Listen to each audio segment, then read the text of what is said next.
Hello and welcome back to this episode of Revision TV. I am your host, Christy Browning, and this episode is all about resistance, how it helps us and how it hurts us. And you might be thinking, how in the world is resistance a good thing? Well, I'm going to teach you a couple of aspects that will allow us to embrace resistance, whether it's resistance to change, to something new, to tackling a new project, to embarking on the unknown. It can be a good thing, and there can be some great lessons learned from it. So stay tuned. I think you're going to like this one. So any animated movie that has come out or been released in the last probably 25 years, it's pretty good chance I have never seen it. I didn't see The Incredibles until recently. I haven't ever sat down and watched Mulan or Hercules. There's a lot of animated flicks I've never seen. And partially because I never had kids of my own, so I didn't have a good excuse to go to the theater or rent an animated film under the pretense of really wanting it for my kids. So with the wonderful invention of Disney Plus, I've had the luxury of getting to go back and be introduced to all of these cute animated films that I've missed out on previously. In fact, my husband and my stepson are constantly shocked at the movies I have never sat and watched. We just recently watched the movie WALL-E. What an adorable movie. So cute. And what's interesting about that movie, if you haven't seen it, I'm going to spoil it for you so you can pause this right now, go watch it, come back and finish this episode. But for those of us who have seen it, remember this is about a robot who's left on planet Earth. And the planet has been poorly managed and all of its natural resources have been depleted. And you get the feeling that all the Earth's inhabitants have been removed for that reason. And now they live in space in this new environment. And so Wally's left on the planet to do his job, and he just keeps doing his job, which is to compile and compact trash. He actually gets the chance to meet another robot who is a higher end model, sleek in design, all of these great bells and whistles, who is sent to the planet Earth from this other spaceship or other environment that these people are living in with the sole purpose of trying to determine if there's any natural organic life on planet Earth still. And so what happens later is that they find a plant, the new robot has to take it back to its master to prove that yes, there is organic life. And when you meet this other world that these people live in, you meet these cartoon humans that are so dependent upon technology and live in such a creature comfort lifestyle that they can't do anything anymore. They sit on these floating recliners, basically, that take them everywhere. They don't even walk anywhere anymore. They don't exercise. Everything is a push button. Everything's automated. Everything comes right to them. They don't even have to lift a finger. And everything's remote control. And so at the point when the conflict really arises and the captain of that particular vessel says, hey, something's not right, he wants to intervene, it's like a miracle for him to get up off the floating recliner and take steps. Like he has muscle atrophy because he hasn't used his legs in so long. And there's this like celebration that happens that he can walk, that he can do his own movement. And of course, there's this whole context on environment and how we should protect our environment. We shouldn't be so dependent on technology, all kinds of little lessons throughout that movie. But the one lesson that I saw was how resistant to change we can be, but also how resistance can be a good thing for us. And so today I want to explore this idea of resistance, both the good and the bad, thinking specifically about those people in the floating recliners in the movie WALL-E. So let's talk first a little bit about resistance. So resistance can come in a lot of different fashions. It can be resistance to change, maybe to some challenge that's waiting for you. Maybe it's the unknown and uncertainty of what the future may have. Maybe there's some resistance in exploring a talent for fear of rejection or not getting the approval or acceptance that you're looking for. A lot of resistance happens when it's rooted in fear because we're really innately worried that we're either going to fail or people are going to think we're crazy or it's just not going to live up to the expectation that we had in mind. So it's natural, and sometimes resistance is a good thing. Sometimes it helps preserve us and protect us. So let's talk about the things that resistance keeps us from. So when we become resistant to change or resistant to something new, to tackling a project, pushing ourselves out of our comfort zone, we lose our ability to grow. We stay the same. We don't experience new things. We don't develop new skills. We don't explore and experience something that might change our life. I want you to think about something that you did that really pushed you out of your comfort zone. Maybe it was a job that you took. Maybe it was a relationship you took a risk on. Maybe you launched into a business, whatever it might be. Something that was out of your comfort zone that you may have been a little resistant to, but you went ahead and did it anyway. I want you to think about that experience. And then I want you to think, what was the good that came because of it? What did you benefit? What was the new thing that you got, or the thing you grew out of, or the thing that you got to pat yourself on the back for because you did it? For me, I think about the resistance I felt when I was challenged to give a TED Talk. I originally had applied to give a TED Talk on a whim, actually. I tend to be a little fearless in those situations where I think, oh, sure, yes, I can do that. And then when it actually comes down to doing it, I start to freak out a little bit. And that was really true when it came to my TED Talk. I had applied on a whim, like I said. I happened to be home sick that day from work, and I was laying in the bed scrolling on my phone, and I happened to see somebody's Facebook post that said, hey, did you know you could apply to be a TED Talker at this event, and click this link if you want to throw your hat in the ring? And so I did, and it was through flu-induced hysteria that I thought, oh, sure, yeah, I can give a TED Talk.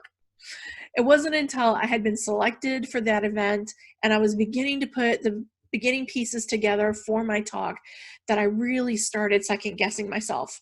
And I was really resistant to doing it. I actually even had a conversation with my connection or my liaison as part of that event that maybe they had picked the wrong person. Maybe I really wasn't the right person for this event. Maybe they should have selected somebody else. And I was really hesitant to step into that red dot. If you've ever seen a TED Talk, they all kind of run in the same pattern, have the same kind of feel or vibe, fit the same kind of feel, have the same sort of look to them. And I didn't feel like I met any of those expectations. But I went ahead and did it. I definitely held my own. I was myself genuinely on stage. And I am so glad I did. Not only was it a great day to just be involved in that whole event, but it has given me a lot of confidence in myself as a speaker. And it, more than anything, it opened up this whole idea of motivation and inspiration. And it's what completely crafted and shaped myself as a speaker. That one event. Had I been resistant to trying something new or pushing myself out of my comfort zone, I would have never had those experiences. And I wouldn't have grown as a speaker and as a professional.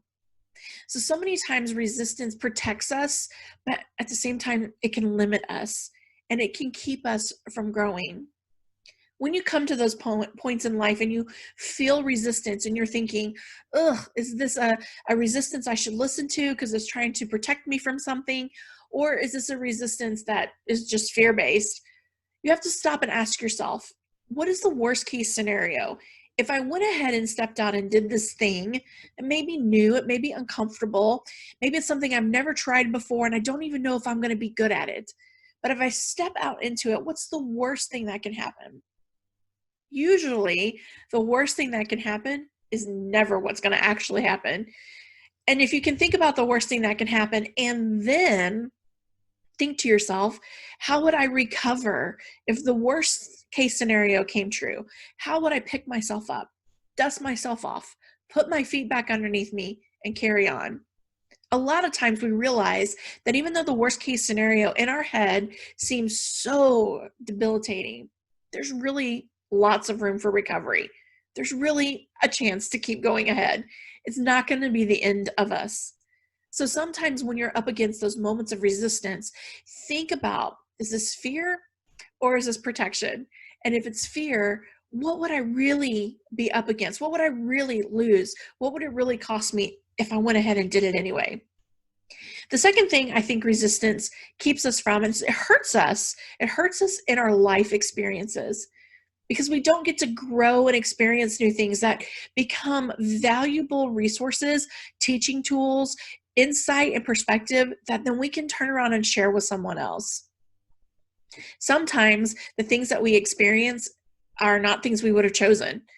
They're not the cards we would have picked from the deck, but we're given them and we have to play the cards as they're dealt. And sometimes instead of being resistant to playing the game and playing out the hand, we need to realize that we're going to do the best we can with what we have where we're at.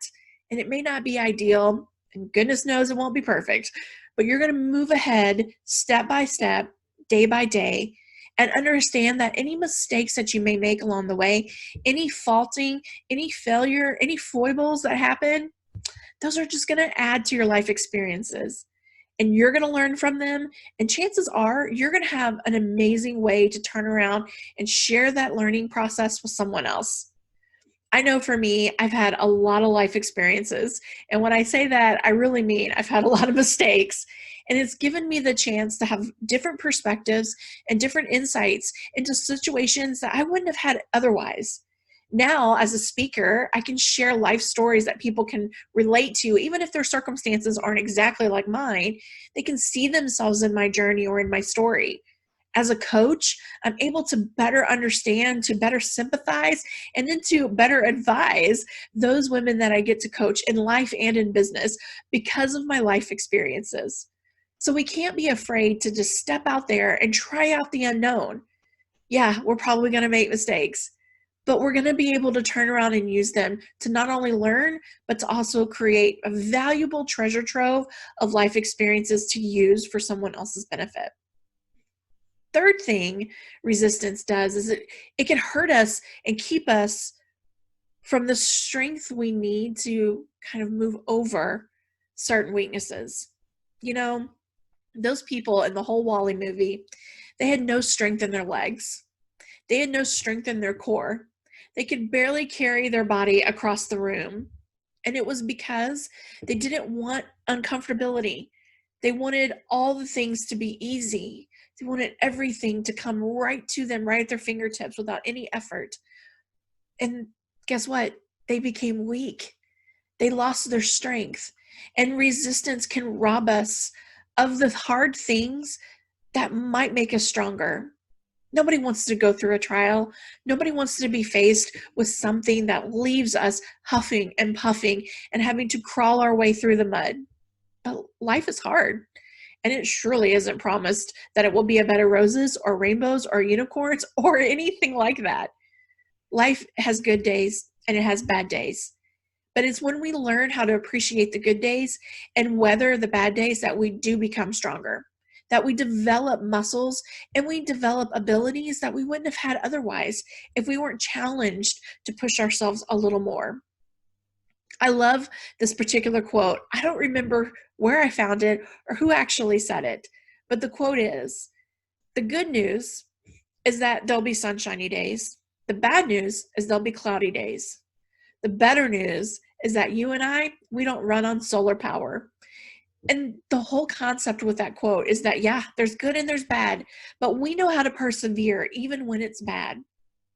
If you're listening to this episode or watching this episode in real time, we're kind of in a bad spot right now. As a nation, as a globe, we have just suffered a global pandemic. We're still reeling from that. We're still recovering from that. And now us as a nation is also feeling the waves of political climate that is dicey. We're feeling the weight of injustice. We're feeling a lot of hurt. We're feeling pulled apart. And so far from the peace and the unity that we thought we would all have in 2020. I don't know about you, but I entered this new decade and this new year with a heart full of hope and a head full of enthusiasm to run towards all the things I wanted in life this year. Of course, I ran head straight into COVID and so many other things that came from it, and nothing has gone according to plan. But what I do know is that fear didn't get the best of me. It tried. It tried to stifle me. It tried to leave me curled up in the corner, crying into a hanky, wishing and hoping that this would all just go away. But because of my past, because of hard days that I've experienced in the past, I knew that this was just a season of hard days, and that I got through the past hard days, I can get through this present hard day.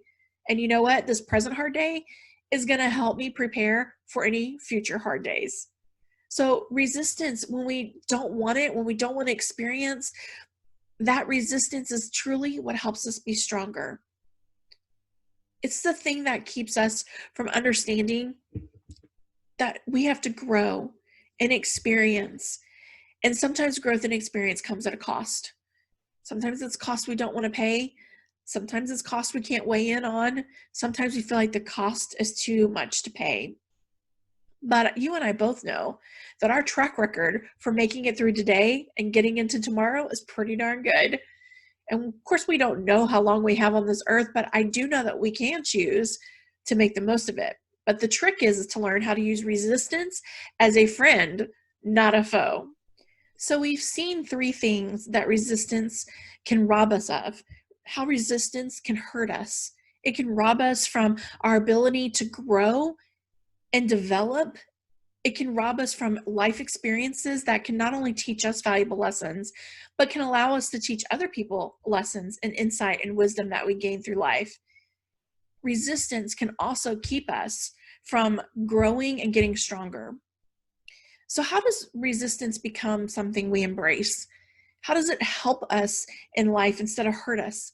How does it propel us forward rather than keep us tied to the ground? Well, I think resistance can be viewed in these things. First, I've already told you how it can help us be stronger. Like those little guys and gals who are floating around on those recliners in the movie WALL-E, when they decided that the time had come for them to fight for what they wanted, to have the life that they wanted, they had to figure out how to stand back up, even when their muscles were weak, and take one step, and then the next step, and then the next step. Resistance can help us be strong. It can help us develop muscles that we didn't even know were there.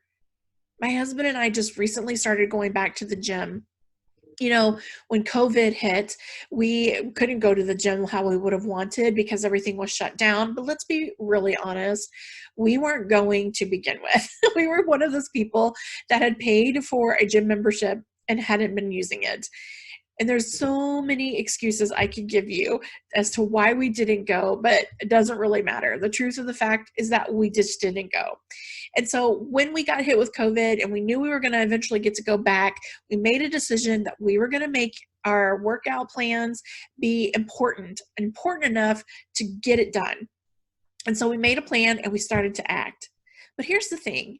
If I had showed up at the gym and I wanted to work out on the treadmill, but there was no incline and there was no tension to the belt, there wouldn't be a lot of workout benefits.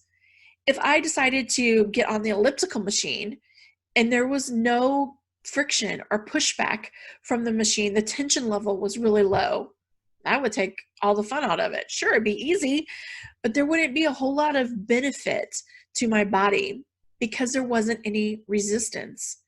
If I went back to the mat and I wanted to use some of the exercise rubber bands, I would put around my legs, do leg exercises, or put around my arms to strengthen my upper body, and they were stretched out without any resistance, they wouldn't do my muscles any good.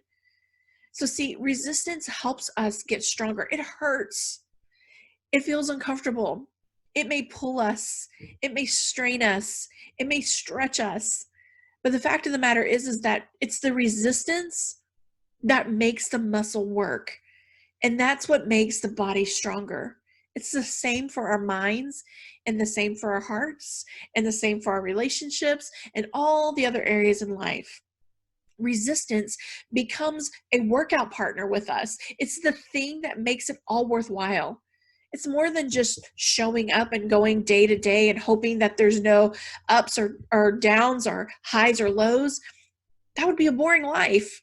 And sometimes we may wish we had less lows and more highs, But the fact of the matter is that life is about resistance. And when we can start to see resistance as our workout party, our workout buddy that's right there beside us, that allows us to develop those muscles and makes us stronger, we become better equipped and better able to take on what life has for us.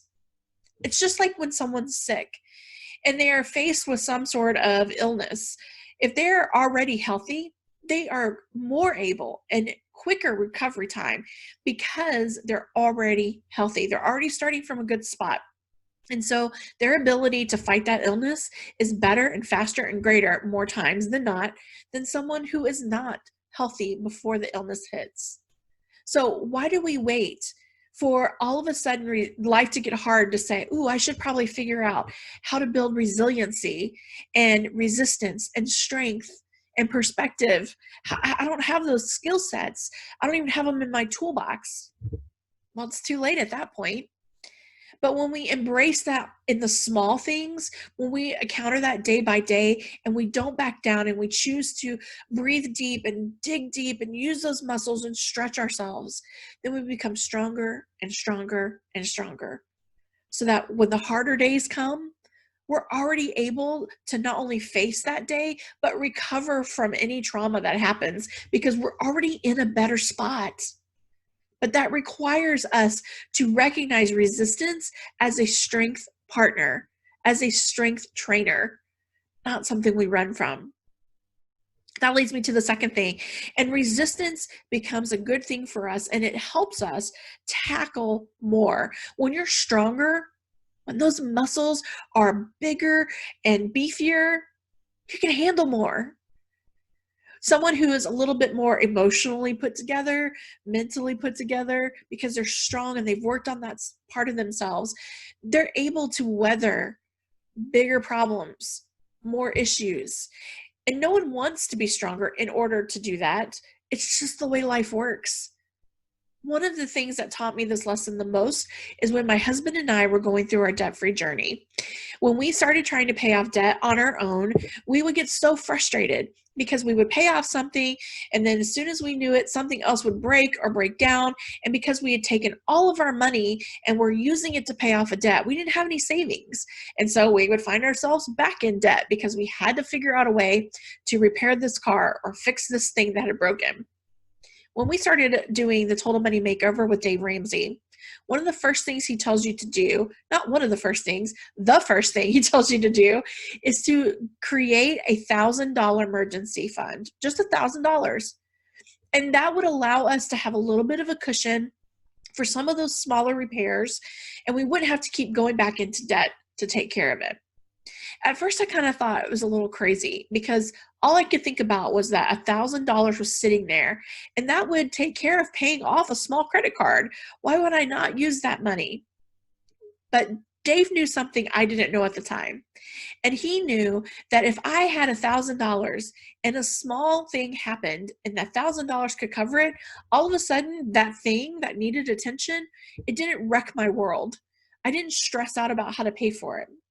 I remember developing that $1,000 fund and having the money sitting there.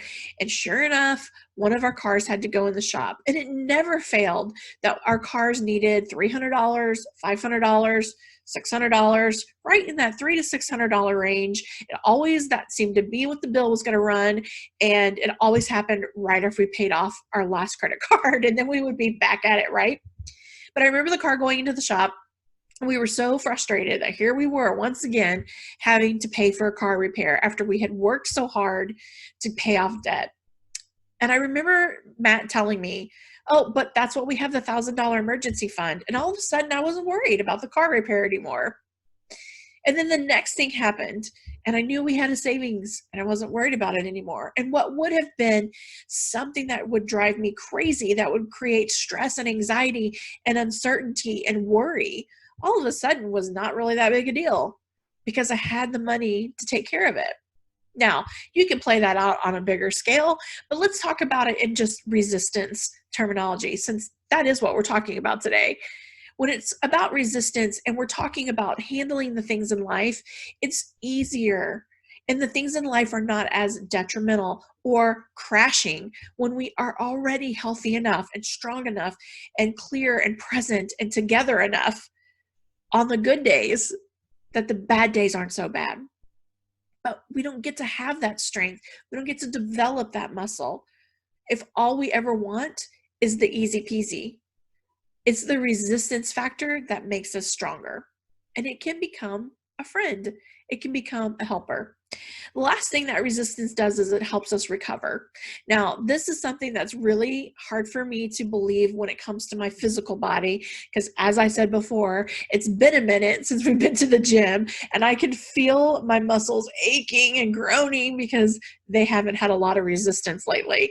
And I know that the stronger I get, the better I'll be able to recover from workouts. But right now, my body is like, nope, that's never going to be here. You're never going to experience that. We're in so much pain right now. We just want the heating pad and ibuprofen.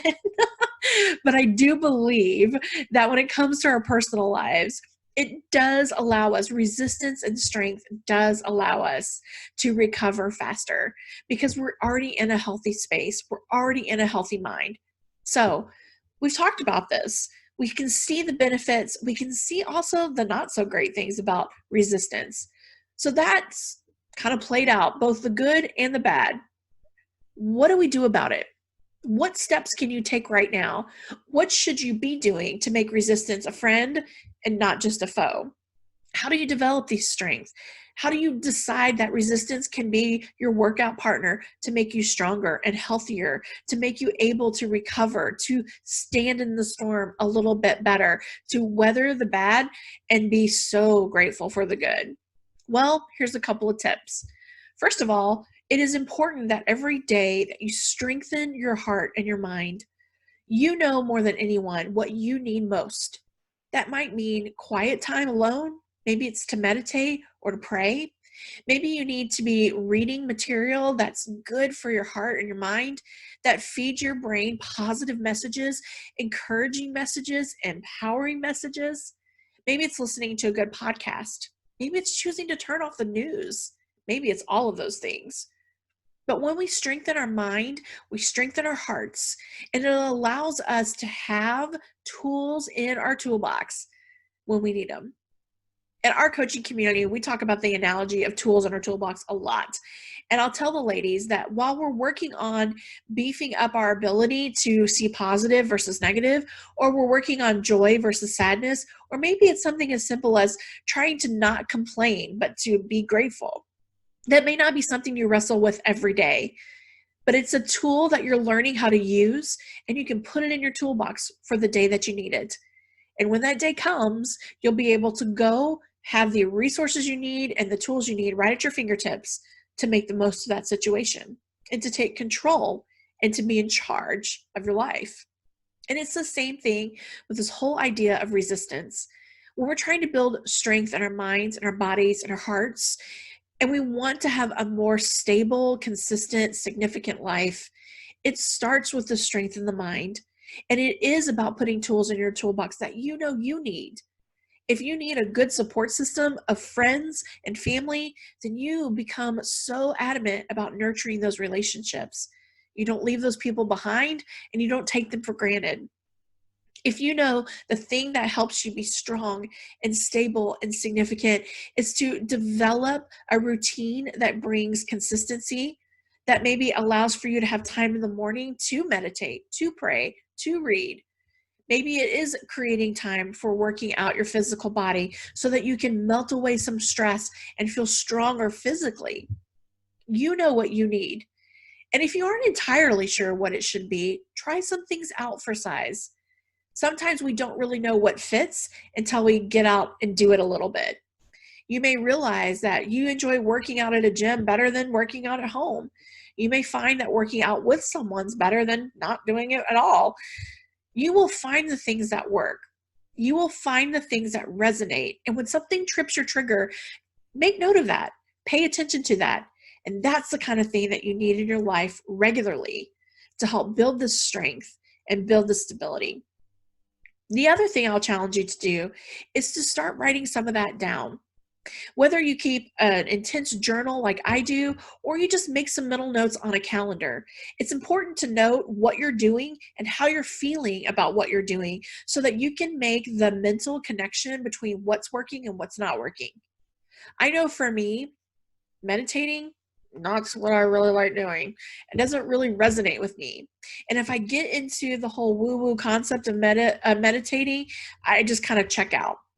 And so I realized after trying that for a couple weeks that it really didn't work for me. But what did work for me was creating a quiet, tranquil space in the morning for me to collect my thoughts, to have some prayer, to listen for any response that might come from my prayer, and just to settle my heart and mind before the craziness of the day kicked in. I also found that in the evening, I needed kind of the same thing. I needed time to unwind from my day, to kind of shut myself down from all the things I had done that day and really prepare my heart and mind for rest. I don't rest easy. I like to go, go, go. And I had to figure out things to really help my mind and body shut down. That was something I was a little resistant to. That was something that was hard for me to embrace and realize that I'm not Superwoman. I need to take a nap or I need to get a good night's sleep. So think about the things that you need. Make a mental note of them. Write down how you feel about it. What difference does it make in your life? Do you notice something really powerful from it? Or is this kind of a meh thing? It's okay to have meh things. You're going to just move on to the next idea. And you're going to develop over time the things that work best for you. It's just like a workout plan. When you go to the gym, you don't use every machine and pick up every weight and use every bar and ball and stretch band. You find the things that you like, that work for you, and that you enjoy doing. Okay, maybe not enjoy doing, but at least enjoy enough to keep coming back and doing. So not all things are meant for you, but you do got to try some stuff out till you find out what works. And then you're going to make a mental note of what's working, what's not, how you feel about it. And then the things that stick, we're going to do more of those. The last thing I'll share with you with that is that find someone who really knows you well, who you can be honest with and have an open, transparent discussion with about this whole topic. And let them see things in you that maybe you don't see for yourself. Maybe you don't recognize that you're resistant to change, to new things, to things outside your comfort zone. Maybe you don't realize how you light up when there's music playing in the house versus the news playing on the house. Maybe you don't realize that walking outside feels better and brings more light and empowerment to you than working out on a treadmill. The people who know you best can speak into you and see you in a little bit different shade that might help bring some clarity for you. So call it accountability, call it a partner, call it some sort of like intervention if that's what you need it to be. But the trick here is to not go it alone, because the reality is no matter how many good days, how many bad days, if the good days outweigh the bad or the bad days outweigh the good, we are not meant to live life by ourselves. And if we have learned anything through this global pandemic, we have been beat in the head with the idea that we are all in this together. And so it's time to start living that way, even beyond the pandemic, to recognize that we crave relationships, maybe not with everybody, maybe not with all 1,400 of your Facebook friends, but surely there's one or two people there who you can confide in, who you can talk to, and who you can rely on to give you good feedback. And with your brain and their brain, and a little bit of help from this podcast, this video, hopefully you'll find some tools and resources that give you the thing that you're looking for. And it won't happen overnight. You won't all of a sudden just bounce out of bed and be mentally ready to tackle the day. I'm not promising that you won't ever want to sit in the corner and cry and eat raw cookie dough. There will be those moments. And you know what? When those moments come, have those moments. It's okay to feel the feels. It's okay to have the emotion. It's okay to visit Pity City, but it's not okay to take up residency there.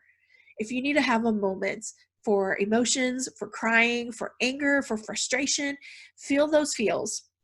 Just don't stay there. We're not meant to live in that pit, but we are meant to climb out of it if you have the tools and the help and the support to do so. So take some of this advice today, use what you can use today, and file the rest for later, because you might just need to come back to it the next time you hit one of those dark days, one of those hard moments, We all have them. And there's no shame in having them, and there's no judgment if you have them more than I do or I have them more than you do.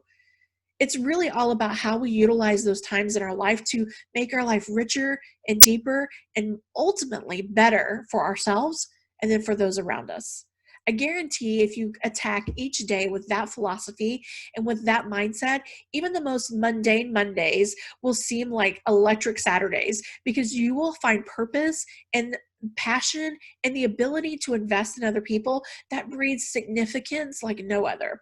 And that's what makes life rich. That's what builds memories and significance and impact that we're all really looking for. And we're all going to do it in our own way. We just got to get out of our way to do it. And maybe a little resistance wouldn't help. Well, friend, I hope you enjoyed this episode of Revision TV. It is always my hope and desire every time we come to YouTube and we put a video out there for you. I wanted to encourage, empower, and inspire you to do one thing and one thing only, to live your purpose. Whatever that is, it's definitely going to be different than mine, and that's okay, because if all of the world was me, we wouldn't need anyone. We wouldn't need it at all, would we? We need you, and we need you to show up with the thing that you are most responsible in sharing. What is your gift? What is your purpose? Why are you taking up space on the planet? Whether you can articulate that in a defined sentence or you're still uncovering that, that's okay. Be a seeker, be a learner, and keep coming to channels like this, reading books like mine, listening to podcasts, listening to other speakers. Being a learner, being a seeker of that truth, there's no better way to uncover the purpose. And there's such a reward that comes with it. I'm telling you, if you're searching for significance, if you're looking for life to mean more than just clocking in and clocking out on a daily basis, it lies in the search for your purpose. And I promise you won't be disappointed. I hope you come back for our next episode. We show up here every week on Wednesday, and we want you to keep coming back for more. Don't forget, you can always check out christybrowning.com for more available resources and encouragement. Don't forget about some of the free things that we have for you that you can download. One being our guide to a purpose-filled and passion-filled life that walks you through some self-discovery exercises and some goal setting. So go check that out right on the homepage of the website. I can't wait to see you there, as well as on all of our social media channels.